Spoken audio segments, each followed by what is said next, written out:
la tolérance et le courage dans notre société. Je vous informe aujourd'hui que nous allons nous joindre à la procédure judiciaire qui est en cours. Je suis heureux que cette inauguration corresponde à la libération de Gourin par les troupes américaines en 1944. Avec les cérémonies commémoratives de Pierre-Marie et ses associations, nous constatons qu'un grand nombre de Gourinois ont donné leur vie pour que nous soyons libres aujourd'hui. C'est notre histoire, il ne faut pas l'oublier. Parmi les Bretons qui sont partis, nombreux étaient des résistants qui ont émigré en Amérique pour gagner leur vie. Certains sont revenus, d'autres sont restés là-bas, n'ayant plus de famille au pays. Cette statue brillera de tout son éclat, illuminant les cœurs de ceux qui la contemplent et rappelant à tous que notre devoir est de préserver les libertés charmantes acquises par nos ancêtres et de les transmettre aux générations futures. En conclusion, je tiens à vous remercier encore une fois pour avoir rendu ce rêve possible, que cette statue de la liberté en bronze reste un symbole intemporel de notre unité et de notre quête commune pour un monde meilleur. Merci à tous et vive la liberté.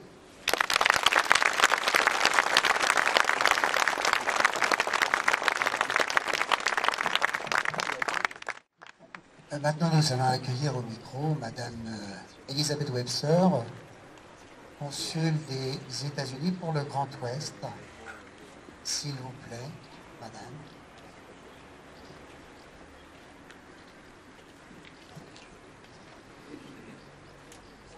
Bonjour. Monsieur le maire, mesdames et messieurs, en vos grades et qualités, chers membres des Bretagne Transamérica, des grands historiques et des souvenirs français.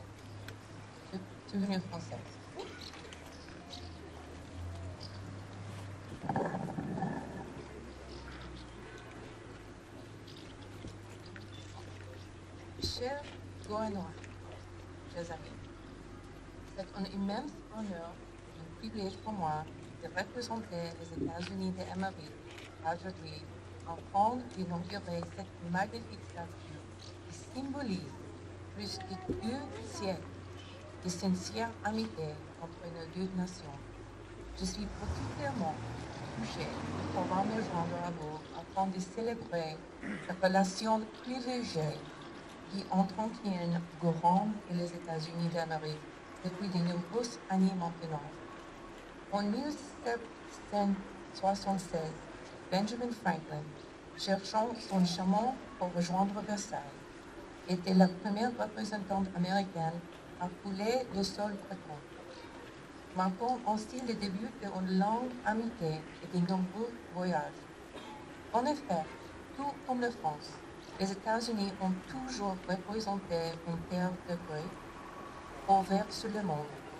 Ainsi, plus de 100 000 Bretons ont pris l'âge depuis 1880 afin de rejoindre la côte est des États-Unis. À partir de 1896, les nombres sont très difficiles, les Bretons, dont de nombreux Gourinois, ont été accueillis dans le port de New York pour un symbole iconique de l'amitié franco-américaine et des valeurs partagées de démocratie, d'opportunité et de liberté, qui constituent le fondement profond de notre alliance. Gourin et les États-Unis n'ont cessé de réaffirmer leurs liens à travers le temps, notamment en 1944. En se battant ensemble ici, main dans la main, pour un idéal qu'ils jugeaient plus grand que celui de la liberté. Être ici, aujourd'hui, est aussi l'occasion d'honorer notre devoir de mémoire envers ces héros et de réfléchir à l'héritage laissé pour la coopération sans frêle entre les résistants français, bretons et les alliés américains, qui ont lutté avec fierté et dignité afin de replacer la France au rang de nation libre. Il est difficile d'imaginer dans ce lieu irréplaçable des terribles affrontements qui y ont pris place dans le passé. Mais il est absolument nécessaire de perpétuer cette mémoire. En hommage aux soldats, aux résistants, mais aussi aux milliers de civils anonymes qui ont éprouvé dans leur chair de brûlante et passion sur les nazis. Pour leur bravure exceptionnelle et leur refus de se soumettre, ces hommes et femmes ont marqué l'histoire et ont posé la pierre de fondation solide pour la paix future. À la veille du 80e anniversaire du débarquement allié en Normandie, il nous incombe plus que jamais de rappeler la force de cette amitié et de rendre hommage à la mémoire de ces braves hommes et femmes qui se sont battus avec acharnement, allant jusqu'au sacrifice ultime de leur vie au nom de la liberté. En cette occasion, il est aussi vital de souligner les efforts déployés afin d'honorer dignement leur héritage et de transmettre ses valeurs, notamment la liberté. Il nous semble commun ainsi que l'essence de ces sacrifices partagés. L'édification des monuments tels que cette statue est plus que nécessaire et ne cesse de nous rappeler le lien indéfectible qui unit la France et les États-Unis d'Amérique et scelle ainsi cette alliance historique. Vive la France, vive les États-Unis d'Amérique et vive notre belle amitié. Merci beaucoup.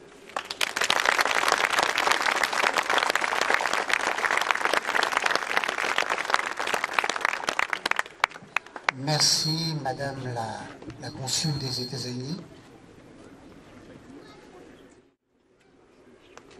Maintenant, nous allons écouter Amazing Grace. Demander aux quatre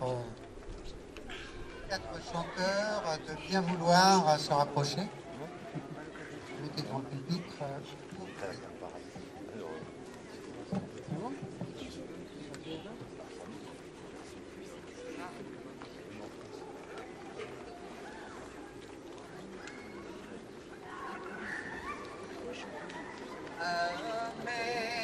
Amazing grace, how sweet the sound that saved a wretch like me.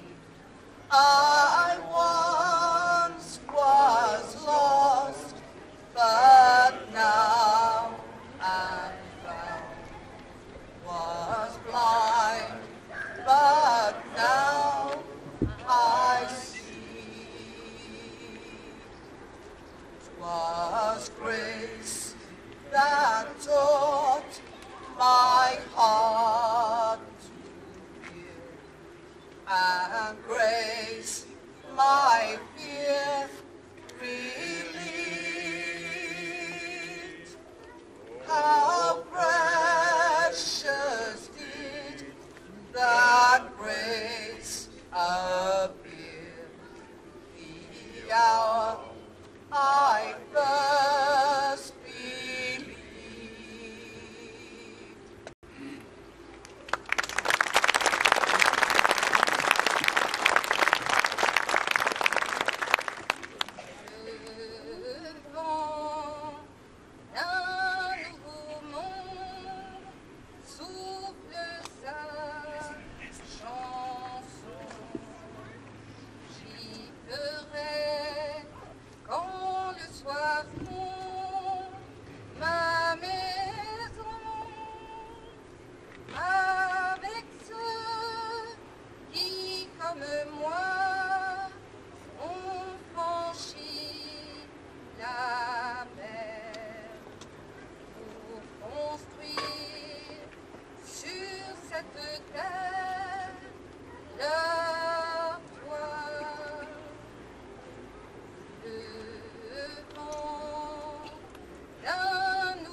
Alors, tout le monde en breton maintenant, le Brogos Mazadi.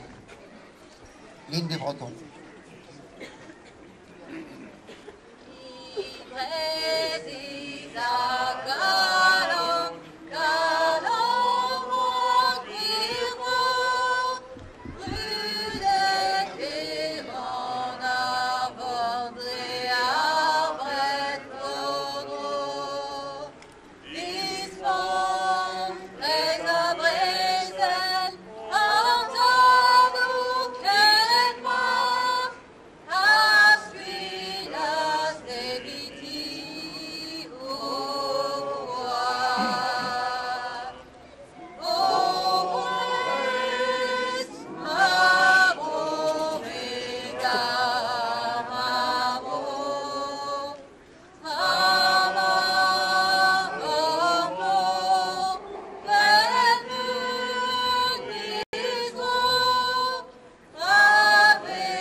Alors, ils se sont formés spécialement pour nous.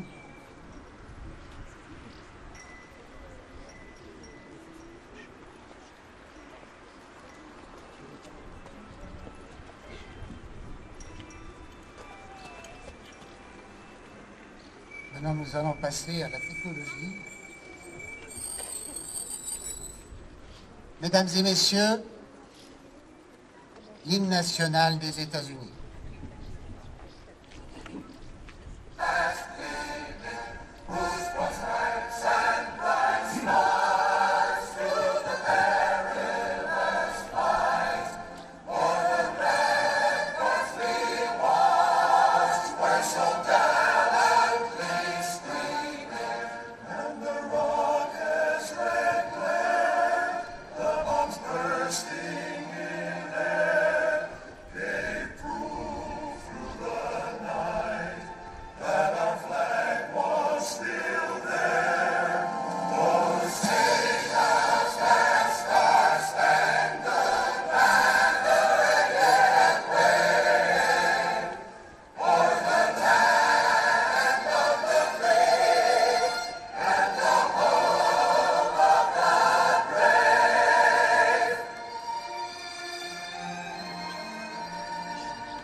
As it